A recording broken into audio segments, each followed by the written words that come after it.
On va s'intéresser maintenant à deux propriétés concernant les familles de vecteurs d'un espace vectoriel. La première propriété, première définition, c'est famille génératrice. Une famille génératrice de E, grand F, c'est une famille telle que tout vecteur de E peut s'écrire comme combinaison linéaire de vecteurs de F. Autrement dit, E égale vec de F. Alors, il y a plein de vocabulaire qui se ressemblent, qui sont tout à fait équivalents. On peut dire que donc, F est une famille génératrice de E, on peut dire que F engendre E, on peut dire que E est engendré par F, et on peut dire que E égale vec de F. Tout ça, c'est dire la même chose. C'est la même notion. Maintenant, si on regarde précisément le E égale vec de F, là, cette égalité entre deux ensembles. Si on regarde l'ensemble de droite, c'est-à-dire vec de F, c'est l'ensemble des combinaisons linéaires de vecteurs de F. Et les vecteurs de F, ils sont dans E, puisque c'est une famille de E. Donc, si on prend des combinaisons linéaires de vecteurs de E, c'est encore dans E. Donc, c'est évident que l'ensemble vec de F il est inclus dans l'ensemble E. Ça, c'est vrai tout le temps. Ça n'a rien à voir avec le fait qu'on a une famille génératrice. Cette inclusion est vraie tout le temps. Ce qui n'est pas évident, c'est l'inclusion dans l'autre sens. C'est-à-dire que E, est-ce que E est inclus dans vec de F? Si E est inclus dans vec de F, alors on aura une famille génératrice. Donc pour montrer qu'on a une famille génératrice, on prend un élément de E quelconque et on montre qu'il peut s'écrire comme une combinaison linéaire d'éléments de la famille F. Alors c'est ce qu'on va faire dans l'exemple qui vient juste ici. On va se passer dans R2, on va montrer que ces deux familles-là, il y en a deux, elles sont toutes les deux génératrices de l'ensemble R2. Donc pour ça, je peux tout simplement écrire, pour conclure avec la première famille, si j'écris ça, xy égale, je vais doucement, x0 plus 0, y. Mais ça, c'est encore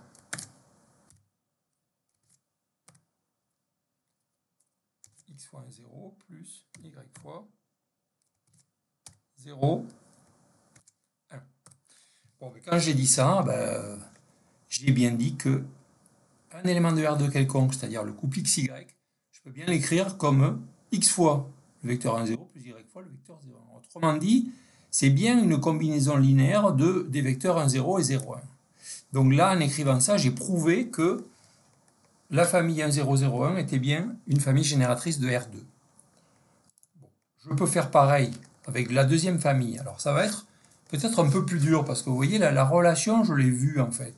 Il suffit d'ouvrir les yeux et puis ça marche tout seul. Mais quand on a une famille qui est un peu plus compliquée, ça va pas être le cas. Il va falloir chercher cette combinaison linéaire. Mais une combinaison linéaire, c'est quoi? C'est des coefficients. Donc on va chercher, puisqu'on a trois vecteurs, on va chercher trois coefficients. Donc on va les appeler ABC. Donc qu'est-ce qu'on va dire? On va dire, voilà, j'ai par exemple la famille je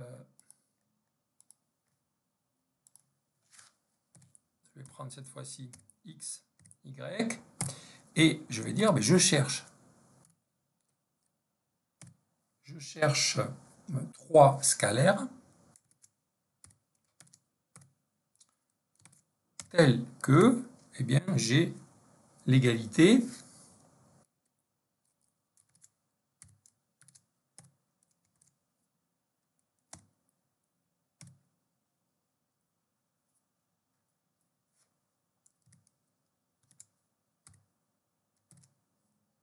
suivante.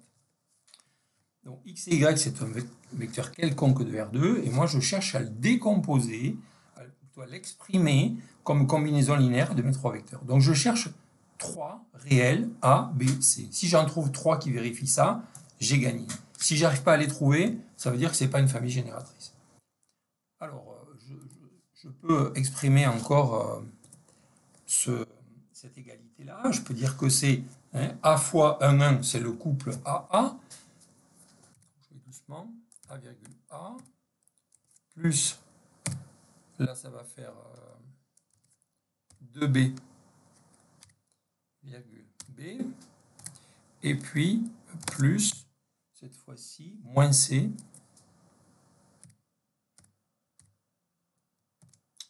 et 0. Bon, mais ça, je peux aussi, grâce à la définition de la somme de couple, ben, ça va faire le couple A plus 2B moins C,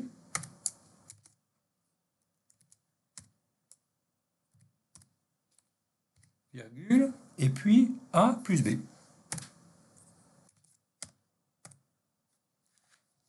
Donc finalement, je me retrouve avec le couple XY est égal au couple A plus 2B moins C, A plus B. Bon, ben ça, je peux encore l'écrire. Je peux dire, bon, mais j'ai deux couples là, ils sont égaux. Ben, deux couples sont égaux, ça veut dire que la première partie sont égales et la deuxième partie sont égales. Donc je vais avoir X égale A plus 2B moins C. Alors je vais l'écrire dans l'autre sens. Je vais dire A plus 2B moins C égale X. Et puis au-dessous, je vais mettre A plus B égale Y. Bon, qu'est-ce qui se passe là-dedans? Finalement, j'ai ce qu'on appelle un système de deux équations à trois inconnus. J'ai deux équations, j'ai trois inconnus qui sont A, B et C. Bon, alors est-ce que je peux trouver trois réels ABC qui vérifient ça? Alors, la réponse est oui. En fait, il y a plein de solutions. Et moi, il suffit que j'en trouve une. Donc, je vous propose par exemple de prendre A égale Y, de prendre B égale 0. Si j'ai A égale Y et que B égale 0, vous voyez que la deuxième, elle est vérifiée. En prenant B égale à 0 ici, il reste, ça s'en va. Et donc, je vais avoir C égale A moins X, c'est-à-dire Y moins X. Alors, voilà, je cherchais trois réels ABC, je les ai trouvés. A égale Y, B égale 0, C égale Y moins X. Si vous remplacez là-dedans, vous pouvez constater que ça marche. En faisant ça, donc, j'ai bien trouvé une combinaison linéaire qui fait que le couple XY, qui s'écrit bien, Y fois premier vecteur, plus 0 fois le deuxième, plus Y moins X fois le troisième. C'est bien ce que je cherchais. Donc, je mets bien l'accent sur le fait qu'on a un système là, mais on ne veut pas chercher toutes les solutions du système. On cherche s'il y en a au moins une. Moi, j'ai trouvé celle-là, il y en a d'autres. J'aurais pu très bien choisir de prendre C égale 0, et je peux arriver aussi à trouver A et B. Bon, moi j'ai choisi ça, mais c'est plus facile à faire. Mais... En tout cas, j'ai répondu à la question, et ça prouve bien que là aussi, j'ai une famille génératrice. Donc en fait, on a trouvé deux familles génératrices. Donc les familles génératrices, évidemment, il peut y en avoir plusieurs. Et regardez bien, c'est ça qui est important, c'est que là, vous avez une famille génératrice qui a deux vecteurs, et là, vous avez une famille génératrice qui a trois vecteurs. On reparlera de ça un peu plus tard. Maintenant, je prends une famille qui a un seul vecteur, le vecteur 1, 1. Je dis ça n'engendre pas R2. Alors, pas dur, hein. Ça ne marche pas parce que il suffit de trouver un contre-exemple. Ça ne marche pas, peut-être qu'il y a des cas où ça marche. C'est vrai que le vecteur 2, 2, par exemple, je peux bien l'écrire deux fois 1, 1. Ça marche. Le vecteur 10, 10 aussi, c'est 10 fois 1, 1. Mais le vecteur 1, 0, vous pouvez chercher, hein. On ne peut pas trouver le vecteur 1, 0, on ne peut pas l'exprimer sous la forme alpha fois le vecteur 1, 1. Ça ne marche pas.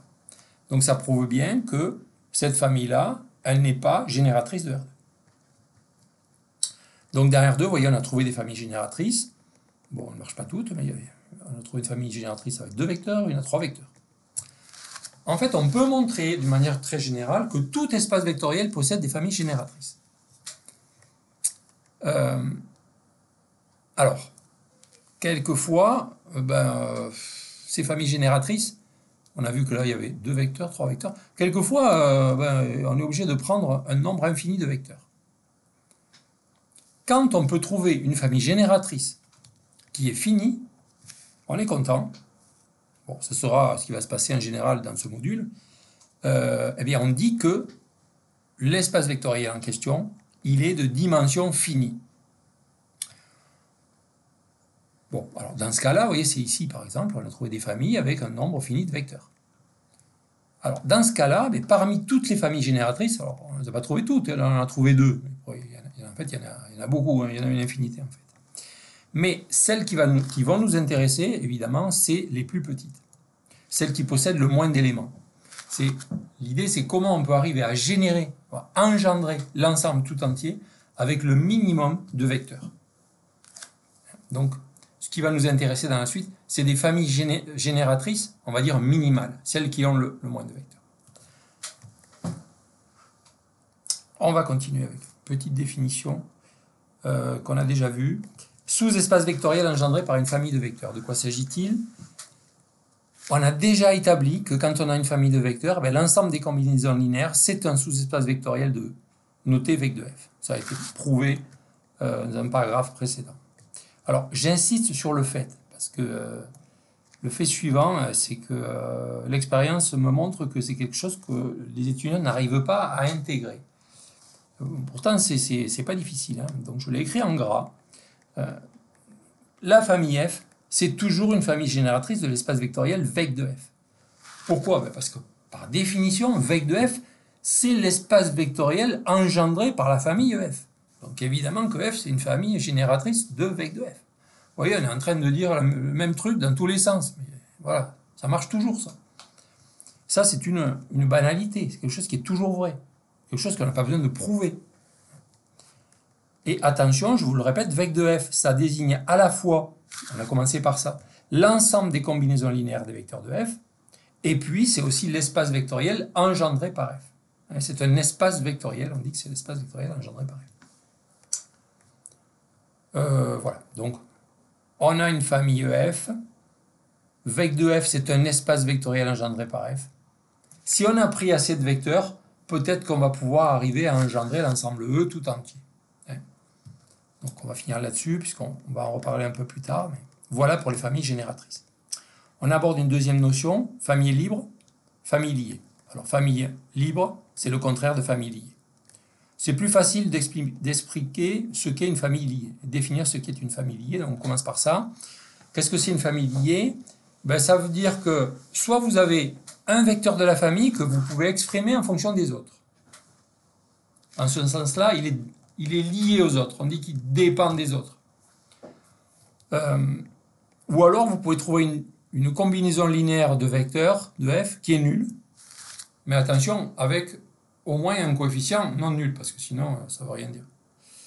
Bon, c'est un peu pareil, hein, mais les deux définitions sont équivalentes. Une famille libre, c'est une famille qui n'est pas liée. Alors, c'est encore du vocabulaire, hein. Lorsqu'on a une famille libre, on dit que les vecteurs sont linéairement indépendants. Si la famille est liée, on dit que les vecteurs sont dépendants. Comment fait-on pour montrer qu'on a une famille libre? On raisonne un peu par contraposé. On suppose que, et on va prendre ça là, la deuxième là. On suppose que, voilà, cette deuxième définition, donc, on suppose qu'on a une combinaison linéaire de vecteurs de f qui est nulle. C'est-à-dire, on suppose qu'on a un truc comme ça. Alpha U1 plus alpha n UN, pas xn, est égal à 0. 0, vecteur nul de E.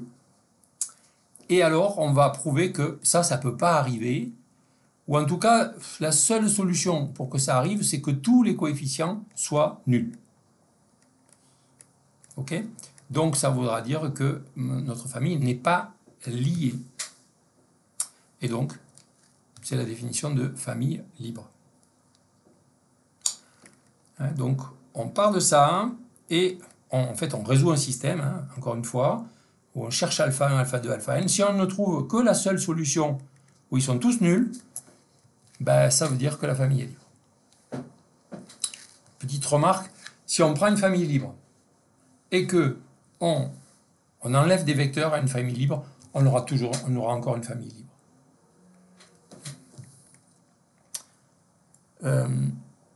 Alors, exemple, vous avez 3 vecteurs de R3, c'est 3 triplés, forment-ils une famille libre? Comment on fait? Donc, je viens de vous dire au-dessus, je dis voilà, soit 3 réels, tels que on est alpha 1 U1 plus alpha 2 U2 plus alpha 3 U3 égale vecteur nul de R3, c'est-à-dire le triplet 0, 0, 0. Bon, si on développe, hein, alpha 1 U1, c'est alpha 1, alpha 1, 0. Alpha 2 U2, c'est alpha 2, 3 alpha 2, alpha 2, etc. etc. Et qu'on dit que finalement ce triplet-là, parce que ça c'est un triplet, puisque c'est une combinaison linéaire de triplets, donc c'est un triplet, est égal à ce triplet. Donc là j'ai écrit 0, mais c'est 0 de R3, donc c'est le triplet 0, 0, 0. Donc ces deux triplets, s'ils sont égaux, ça veut dire exactement que les trois morceaux, les trois composantes, là, sont égales. Donc, première composante, ça fera alpha 1, hein, alpha 1 fois 1, plus alpha 2 fois 2, plus alpha 3 vaut 0, ne dis pas. Donc, ça sera alpha 1 plus alpha 2 égale 0. Idem pour les deuxièmes composantes, hein, alpha 1 plus 3 alpha 2, plus 2 alpha 3 égale 0, et la troisième. Donc j'obtiens ce truc-là. Ce truc-là, c'est un système linéaire de trois équations à trois inconnus. Il faut le résoudre. Alors, on peut faire plein de choses. Par exemple, on peut remarquer que alpha 1 égale moins alpha 2, que alpha 3 ici est aussi égal à moins alpha 2, et que si on remplace après alpha 1 et alpha 3 par moins alpha 2 là-dedans, eh ben, ça s'en va, ça fait 0. Donc finalement, le système il est équivalent à celui-là. Donc je peux très bien remplacer alpha 1 par moins alpha 2 et alpha 3 par moins alpha 2 et j'obtiens ça. Et c'est vrai pour tout alpha 2. Donc par exemple pour alpha 2 égale 1, ça va me faire U1 moins U2 plus U3 égale 0. Bon, ben la famille est liée. J'ai trouvé finalement une combinaison linéaire nulle avec des coefficients qui ne sont pas nuls. Alors on aurait pu le voir directement, hein, mais quelquefois c'est pas évident. Mais là, c'est vrai que peut-être on aurait pu voir que, en fait, si on fait U1 plus U3, si vous regardez, ben, c'est égal à U2. On aurait pu très bien le voir directement et dire, ah bah ouais, ils sont liés, puisque U1 plus U3 est égal à U2. Mais si on ne le voit pas, ben on cherche. On cherche s'il y a une liaison, on résout le système, et puis on finit par là. Donc voilà la méthode pour prouver qu'une famille est libre. Hein. C'est résolution d'un système linéaire. Dernière petite propriété. Si on a une famille libre, et donc une famille libre de F, un sous-espace vectoriel de E, et qu'on prenne un vecteur de E, bah, la famille, autrement dit, je rajoute un vecteur à F. Ben, pour qu'elle soit libre à nouveau, vous voyez, je rajoute un vecteur. Alors, le fait de rajouter des vecteurs, ça risque de rajouter des relations possibles entre mes vecteurs de grand F, quoi. Mais que faut-il pour que j'obtienne encore une famille libre? Ben, il suffit que le vecteur que j'ajoute, ben, il ne soit pas dans vec de F. S'il n'est pas déjà dans vec de F, eh bien, il va être, on ne va pas pouvoir l'atteindre en tant que combinaison linéaire d'éléments de vec de F. Alors, on peut prouver ça par contraposé. Autrement dit, si on suppose, on part de là, on prend la négation de ça, on va prouver que c'est équivalent à la négation de ça. Donc effectivement, si je prends V qui appartient à vec de F, ça veut dire que V s'écrit sous la forme alpha 1 U1 plus, etc., avec U1 UN qui sont des éléments de ma famille F. Et ça veut bien dire que ma famille F, union V, elle est liée. Puisque j'ai trouvé une combinaison, j'ai un vecteur de cette famille, le vecteur V, qui s'exprime comme combinaison linéaire des vecteurs de ma famille F. Donc ça veut bien dire que ma famille est liée. Donc voilà, on a cette équivalence-là. Hein, donc, bon. Si on a une famille libre, si on enlève des vecteurs, ça reste toujours une famille libre. Mais si on rajoute des vecteurs, il se peut que ça devienne une famille qui soit liée. Ben, pour que ça continue à être libre, il faut simplement que le vecteur qu'on ajoute ne soit pas déjà dans vec de F. Donc la suite, hein, on a préparé le terrain, là, on a vu famille libre, famille génératrice. Ben, la suite, c'est la notion de base. Bon, alors je vous le dis puisque c'est tout de suite là, hein, mais ça sera le cours suivant. Hein, une base, c'est justement une famille qui est à la fois génératrice et libre. Donc on verra ça la prochaine fois.